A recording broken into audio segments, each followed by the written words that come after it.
Labis ang pag-aalala ng mga residente sa Tawi-Tawi na may mga kaanak na naiipit ngayon sa tensyon sa Sabah. May ulat on the spot si Chino Gaston. Chino? Yes, Rafi, tuloy-tuloy ang pagbabantay ng mga pulis sa Sibuto at Sitangkay sa Tawi-Tawi sa maaaring pagpunta rito ng mga sugatang tauhan ng Sultanato ng Sulu mula sa Sabah. Gabi-gabi ang pagpapatrolya. May balita raw kasing maaaring dito umatras ang grupo ni Raja Muda Agdimuddin Kiram. Nagkaroon dati ng kampo ang Royal Security Force dito sa Sibuto, pero ngayon pawang karatulan na lamang ang natitirang palatandang tumira sila dito. Nag-aalala naman ang mga residente rito na may mga kaanak na Semporna sa Sabah kung saan nangyari ang pinakahuling bakbakan. Tila patay raw ang lahat na cell site doon at diverted sa voicemail ang mga tawag sa cellphone.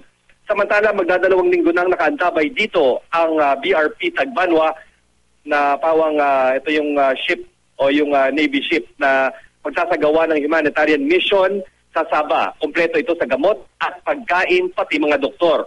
Kaso wala pang go signal mula sa Malaysian government na pwede na itong pumasok sa Malaysian waters para sunduin ang mga tauhan ng Sultanato. At yan muna ang pinakasariwang balita mula rito sa Sibuto Island sa Tawi-Tawi. Balik sa iyo, Rafi. Maraming salamat, Chino Gaston.